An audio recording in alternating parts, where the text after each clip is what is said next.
नमस्कार दोस्तों।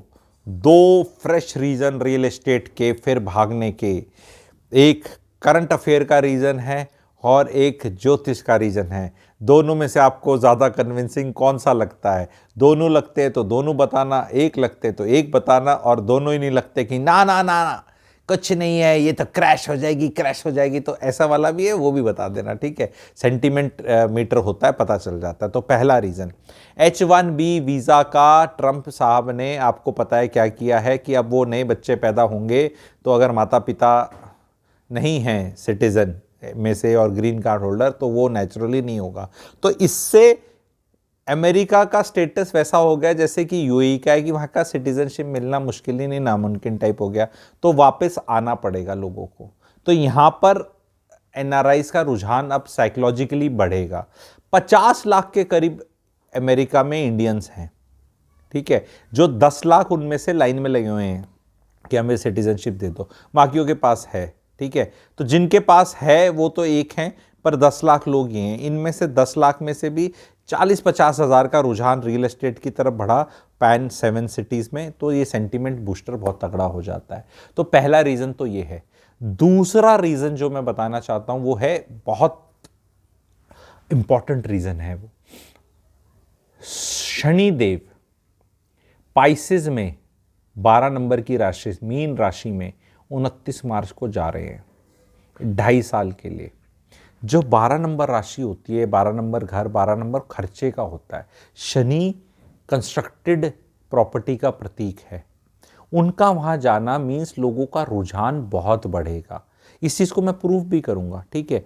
शनि हर राशि में 2.5 साल रहते हैं और पूरा चक्कर कंप्लीट 30 साल में करते हैं। तो अब जो ये 12 राशि में जा रहे हैं शनि जी, ये लास्ट टाइम गए थे 30 साल पहले 1995 में। तो 1995, 96 एंड अर्ली 1997 अगर आपको याद हो तो रियल एस्टेट तुगड़ुक भागी थी। और उसके बाद वो 98 में फिर फाइनेंशियल क्राइसिस आया था, अगर आपको याद हो। उस टाइम पे मुंबई की रियल एस्टेट ही जनरली सोशल मीडिया, जो भी उस टाइम का अखबार होता था, फॉलो होती थी। बाकियों का आइडिया नहीं था, लेकिन वो एक बुल फेस था। एग्जैक्टली वैसे तेज भागते तो मुझे नहीं लग रहा अभी कि जैसे उस टाइम उतनी भागी थी, क्योंकि अब चल रही है। लेकिन ये एक सेंटीमेंट बूस्ट रहेगा। अब इसमें रियल एस्टेट का एक होता है प्राइजेस का बढ़ना।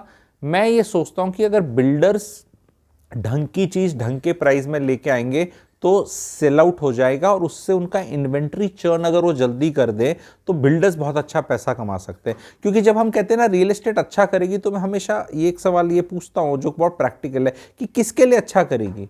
खरीदने वाले के लिए, बेचने वाले के लिए, बिल्डर के लिए, बिचौलिए के लिए, बाद में खरीदने वाले, पहले खरीदने वाले, किराएदार, पॉलिटिशियन, गवर्नमेंट, किसके लिए अच्छा करेगी? सबके लिए अच्छा करेगी क्या? अगर बिल्डर के लिए बहुत अच्छा कर रही है तो यानी ग्राहक ज्यादा पैसे दे रहा है। और रियल एस्टेट अगर बढ़ी नहीं रही, रेट पिटे पड़े हैं, तो ग्राहक के लिए बहुत अच्छी चीज है। तो रियल एस्टेट अच्छा करना पर से is a very loose term. But what I am want to explain to people is, because मैं थोड़ी हायर ऑर्डर बात करता हूँ, मैं एकदम उस तरह चैनल नहीं है इस तरह का ना, एकदम सीधा सीधा एकदम बता देना कि भाई साहब ये डिजाइन देख लो, फोटो देख लो, घर ले लो। यहाँ थॉट प्रोसेस लेवल पे है, क्योंकि बहुत लोग अभी फेंस सिटर्स हैं।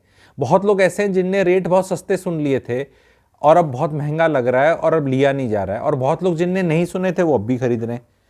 तो बिल्डर्स अगर सही पेमेंट प्लान लाएंगे तो पेमेंट प्लान बिकेंगे, ईज ऑफ बाइंग देखी जाएगी। क्या उनमें एप्रिसिएशन लोगों को आता दिखेगा? डेफिनेटली। जो उनके कॉस्ट ऑफ फंड है, अगर उससे ज्यादा एप्रिसिएशन आ रहा है तो यानी कि आपके लिए प्रॉपर्टी महंगी हो रही है। फॉर एग्जाम्पल, अगर आपको लोन 8.5% पे मिलता है, तो क्या आपको पहले दिन सारी प्रॉपर्टी पे लोन लेना है जो नई लॉन्च हो रही है? नहीं, क्योंकि वो 5 साल में मिलेगी। आपको लोन शुरू में 20% दे के धीरे धीरे पैसे देने। पर अगर वो प्रॉपर्टी का एप्रिसिएशन 9%, 10% भी हुआ, तो आपको रिटर्न, सिंस पैसे थोड़े थोड़े देने हैं, तो आपको 15-16% मिलेंगे। कॉस्ट ऑफ फंड 8.5 है, तो भी आप 6 से 7% रियल रिटर्न्स लेके जा रहे हो।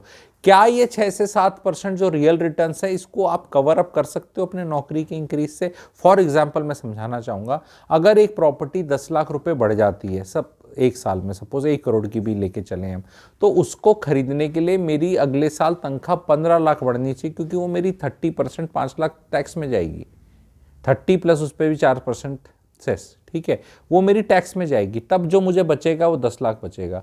इस 10 लाख में भी जीएसटी देना है, ठीक है, समझ रहे हैं आप। तो प्रॉपर्टी अगर 10 लाख बढ़ गई तो मेरे को 15 लाख रुपए ज़्यादा कमाना है। तो अगर 6-7% भी प्रॉपर्टी बढ़ रही है, तो अगर मेरी तनख्वाह 11% बढ़ रही है तो ये 6-7% कवर होता है। क्या तनख्वाहें 11% बढ़ रही हैं? क्या बढ़ती रहेंगी? और अगर बढ़ेंगी तो सारी ही प्रॉपर्टी में दे दोगे तो फिर खाओगे नहाओगे, क्या बोलते हैं, निचोड़ेगा क्या खाए वो करेगा, वो वाला डायलॉग आ जाएगा। स्कूल की फीस, घूमना, खाना पीना, मेड, पेट्रोल, किराया, बिजली, इंटरनेट, सारे खर्चे जो होते हैं ये अलग बढ़ रहे हैं।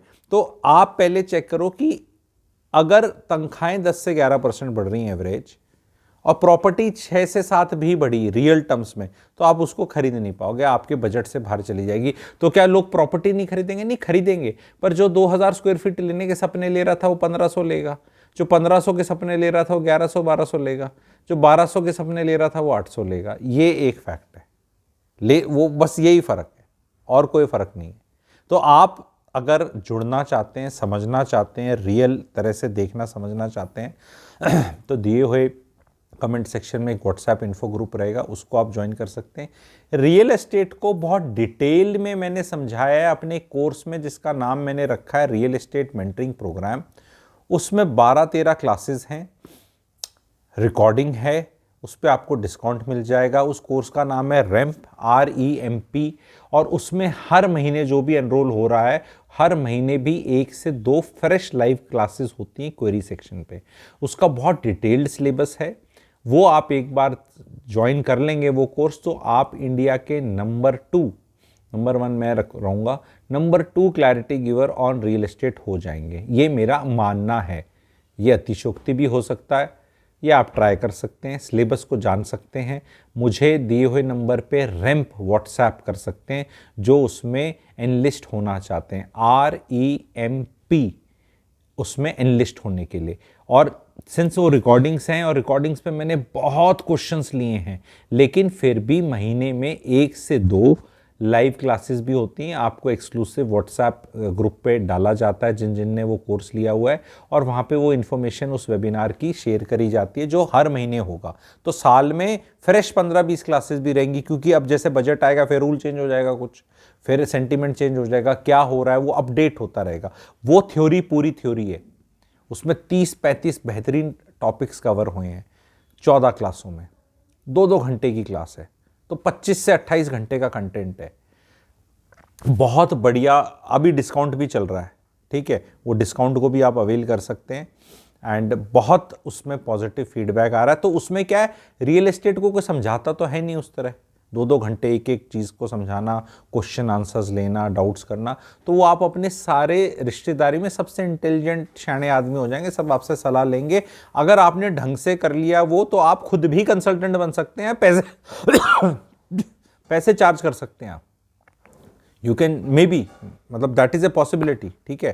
तो बिकॉज कई लोग, मुझे लग रहा है, नहीं कई लोग बता रहे हैं वो ऐसा कर चुके हैं, तो वो आपको लीप ऑफ फेथ लेना पड़ेगा, ठीक है। उसकी बहुत ज़्यादा मैं ऐसे टेस्टिमनी रन करने वाला आदमी नहीं हूँ, ठीक है। तो उसको ज्वाइन करना है तो ज्वाइन करें। ये वाले मैंने 2 रीजंस बताए हैं, ये आपको प्ले आउट होते दिखेंगे। चैनल को लाइक कर लें, सब्सक्राइब कर लें, और अपने परिवार में रिक्वेस्ट है सबको सब्सक्राइब कर लें, क्योंकि रियल एस्टेट को सब सीखे तो बेटर है। दैट्स वजह से मैं कह रहा हूँ ना, अगर वो कोर्स आप लेंगे तो आपके परिवार में वाइफ भी कोर्स अटेंड कर लेगी, अडल्ट किड्स हैं, बच्चे हैं, या 16 साल के भी हैं, वो भी, क्योंकि वो भी सीख लेंगे, तो परिवार में सब लोग सीख लेंगे। और इस चैनल को भी सब्सक्राइब करा लो सबसे, क्योंकि अकेले ज्ञान लेके कोई फायदा नहीं है, क्योंकि जब डिसीजन मेकिंग का टाइम आएगा तो जो जिनमें ज्ञान कम है परिवार में, वो फाशड़ा मारेंगे फिर, नहीं ये लेके फायदा नहीं, क्यों ले रहा है, कैसे, क्योंकि अब आपको तो ज्ञान है, अब आप उसको रियल टाइम अपॉर्चुनिटी में बस गुस्सा कर, नहीं तुझे नहीं, मैं कर रहा हूँ, वो नहीं ले सकता। परिवार में कलेक्टिव डिसीजन होगा, मियाँ बीवी होंगे तो उनका, पापा मम्मी होंगे तो उनके साथ, ऐसे आप आइसोलेशन में डिसीजन नहीं ले सकते। इसीलिए कलेक्टिव विजडम ज़रूरी है। तो माता पिता भी ज़रूर गेन करेंगे उस चीज़ को, आपको भी फ़ायदा होगा। प्लीज़ ज्वाइन करें और सीखें। Thank you very much.